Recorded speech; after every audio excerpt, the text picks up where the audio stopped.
शहजाद साहब, बलूचिस्तान के अवाम एक जानिब दहशतगर्द हैं तो दूसरी तरफ हक लूटने वाले सरदार मौजूद हैं। बलोच अवाम क्या करें? अभी सियासी हल का ही इंतजार करें? नतीजा क्या निकलेगा इस सिचुएशन का जो इस वक्त?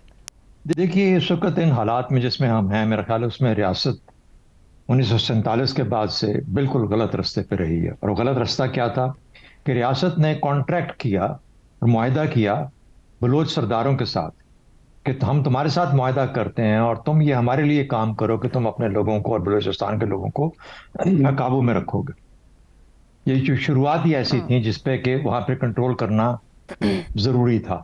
ये एक रियासत की जरूरत थी कि उस पर काबू किया जाए, और ये मुआहदा उन्होंने हैंड ओवर कर दिया उन सरदारों को कि वो उनके बिहाफ पे रियासत। आज तक यही ताल्लुक और यही तरीका अपनाया गया, जिसकी वजह से अब आप वो पैसे गिन रही हैं जो कि 1.5 खरब रुपया इतने सालों में गया और उसका कोई नामो निशान पता नहीं लगता, या कोई सहूलियात लोगों के लिए नहीं है, क्योंकि वो सारे का सारा जो रिसोर्सेज थी वो गई सरदारों के पास। तो बुनियादी वजह तो ये होगी। दूसरी बात, बेशक जंग की कैफियत है, लेकिन जंग की कैफियत के लिए भी कुछ थोड़ी सी तैयारी करनी पड़ती है। जंग अंधे धुंध जाके आप जंग शुरू नहीं कर सकते। याद रखें, इंडिया की एग्जांपल देता हूं, जब ईस्ट पाकिस्तान को बांग्लादेश बना, 71 की जंग थी, इंदिरा गांधी ने जब अपने कमांडर इन चीफ को, आर्मी का जो था, मानिक शॉ को बोला कि मैं चाहती हूं कि अब हालात वहां पे सियासी तौर पर इस तरह के हो गए हैं कि अब हमें अटैक कर देना चाहिए। उसने कहा मुझे 9 से 10 माह लगेंगे तैयारी कर। जबकि बॉयल पे था उस वक्त ईस्ट पाकिस्तान, जल रहा था अंदर से, उसने फिर भी 9 से 10 माह लिए उस वक्त का इंतजार किया। इसका मतलब क्या होता है कि सियासी और अपने हालात इस तरीके से बनाए जाएं कि आपको कामयाबी की यकीनी हो। इसके लिए तो मेरा ख्याल है कि जो आपके इस वक्त सियासी हालात हैं वो इतने बुरे हैं कि किसी किस्म का भी कोई एक्शन लिया जाएगा उसका असर उल्टा पड़ेगा आपके ऊपर। इसलिए सबसे पहले उस सियासत को सही करना है जो इस वक्त वहां पे कायम है। जो हालात वहां पे हैं वो हमें सबको नजर आ रहे हैं, उसकी खबरें आ रही हैं। किसी ना किसी तरीके से उसको क्वाइट करना है, उसको कंट्रोल करना है। मेरा ख्याल है कि सूबाई हुकूमत मुकम्मल तौर पर नाकाम हो गई है। जिस सूबे का वजीर आला अपनी कैबिनेट मीटिंग में बैठ के ये फैसला देता है कि बलूचिस्तान के स्कूलों में पाकिस्तान का कौमी तराना पढ़ा जाएगा और वहां पर पाकिस्तान का झंडा लगाया जाएगा बलूचिस्तान के स्कूलों में, मेरा ख्याल है वो ऑलरेडी अपनी जगह छोड़ चुका है। उस वजीर आला इस काबिल नहीं है कि उसको कंटिन्यू किया जाए। सबसे पहले उस सूबाई हुकूमत को जिसको कोई ओन नहीं करता, कोई भी आज जिसको रिप्रेजेंटेटिव बार बार कह रहे थे कि क्या लोगों की नुमाइंदा हुकूमत है या नहीं है, उसको हटाना मकसूद है, पहला स्टेप। दूसरी स्टेप, ऑल्टरनेट गवर्निंग ऑर्डर। अगर वो हटेगी तो क्या होगा? अब जब लोगों को डालना है तो उसके अंदर उन लोगों से जो कि इस वक्त आपको नजर आता है कि एजिटेशनल मूड में है, मैं उनकी बात नहीं कर रहा जो आप पे हमले करते हैं। और एक चीज याद रखें कि रियासत की अना नहीं होती, हमने बलूचिस्तान पे कब्जा नहीं करना, वो हमारा इलाका है। हमने ये मेक श्योर करना है कि वहां के लोग और वहां के जो मकीन है वो पाकिस्तान के साथ अपना जो एक ताल्लुक है उसको निभा सकें, उसको कायम कर सकें।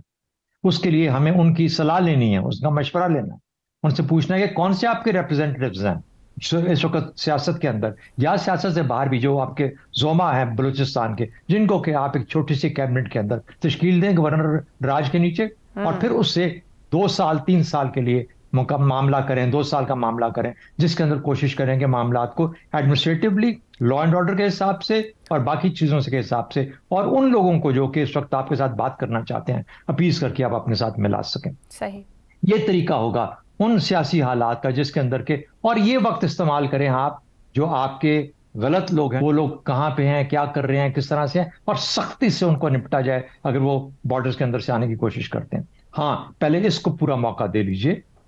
जब ये आप मौका दे लेंगे और आपकी अपनी तैयारी मुकम्मल हो जाएगी, उस वक्त अगर हमें एक फेयर्स या फ्यूरियस एक्शन करना पड़ता है तो उसकी कोई बुनियाद बनेगी, उसका एक तरीका बनेगा। लेकिन इस तरह अंधाधुंध जाके कभी किसी तरीके से, दुनिया भर में आज तक ऐसा नहीं हो सका कि कोई एप्लीकेशन ऑफ मिलिट्री फोर्स की जाए। ये वो चीजें हैं जिनको कि हमें मद्देनजर रखना चाहिए। मेरा ख्याल है सियासी तौर पर हम एक तौर पर नाकाम हो चुके, लेकिन एक ऑल्टरनेट पोलिटिकल थॉट की जरूरत है जिसको कि फौरी से पहले उसको हमें अमल में लाना चाहिए ताकि हम वहां पर कुछ हालात को किसी तरीके से पहले काबू कर सकें। ठीक हो गया। रजा रूमी साहब, किस तरह रीड कर रहे हैं बलूचिस्तान के मारूजी हालात को?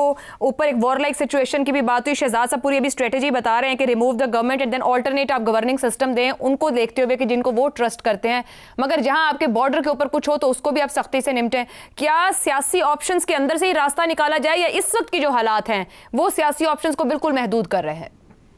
आयशा, देखिए, बहुत कुछ जो है वो कहा गया है और यकीनन मैं समझता हूँ कि बहुत से ऐसे नुकात जो है बलूचिस्तान की सिचुएशन के बारे में आपने अपने इब्तदाई में भी कह दिए। सबसे पहले जो मसला वहाँ के अवाम का है, गुर्बत और जिस तरह से वो महसूस, उनकी जो एहसास महरूमी है, उसका भी तो तदारुक करना होगा ना। और वो ठीक है, वो उसमें वक्त लगता है, लेकिन कम से कम उसको एक्नॉलेज करके उस पर कुछ तो किया जाना चाहिए।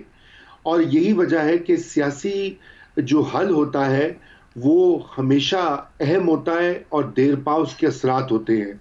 ये बात दुरुस्त है कि अभी जो दहशत गर्दी के वाक़यात वहाँ पर हो रहे हैं उनमें तेज़ी आई है, उनको टैकल करना हुकूमत पाकिस्तान और बलूचिस्तान हुकूमत का अब एक अव्वलीन प्रायोरिटी बन गई है।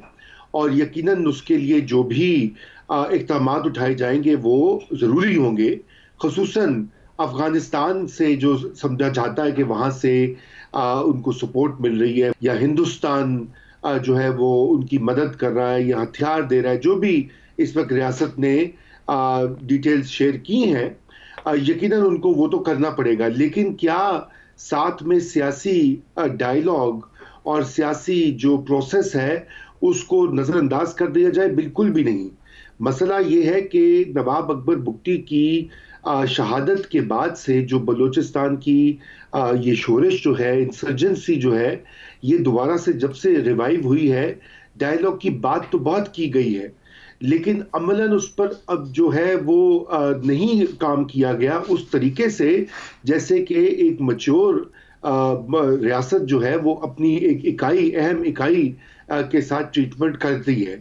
कभी आधे वो डायलॉग स्टार्ट होता है, फिर रोक दिया जाता है, फिर ऐलानात होते हैं, पैकेजेस आते हैं, लेकिन बात आगे नहीं बढ़ती। और ये सबसे बड़ा गैप है कि ये जो दूरी है पिछले 20 साल में ये और बड़ी है। और आज इसी का शाखसाना हम देख रहे हैं, जो वहाँ पर दहशत गर्दी भी है, नाराज़गी भी है और गम गुस्सा भी है। अभी देखिए कराची में जो एहतजाज जारी थे, वहाँ भी बहुत लोगों को आज भी गिरफ्तार किया गया है, वीकेंड पे भी किया गया है। बलोच यकजहती कमेटी जो है उसके वर्कर्स को भी किया गया है। उनका जो की मुतालबा है गुमशुदा अफराद का, उसको कम से कम एड्रेस तो किया जाए। ये बात तो नहीं हो सकती कि वो लोग शोर मचाते रहें और उस पर बिल्कुल भी कोई ध्यान ना दिया जाए। वो एक अहम बात है और अहम नुक्ता है। और पाकिस्तान का आइन जो है, पाकिस्तान के जो कवानीन है मरवजा, वो भी इसकी इजाज़त नहीं देते कि कोई भी पाकिस्तानी शहरी जो है वो लापता कैटेगरी में हो। सीधी सी बात है। और इसलिए इस वक्त ये ज़रूरी है कि पाकिस्तान की सियासी जमातें और पाकिस्तान की पार्लियामेंट जो है इसके ऊपर एक पॉलिसी वज़े करे।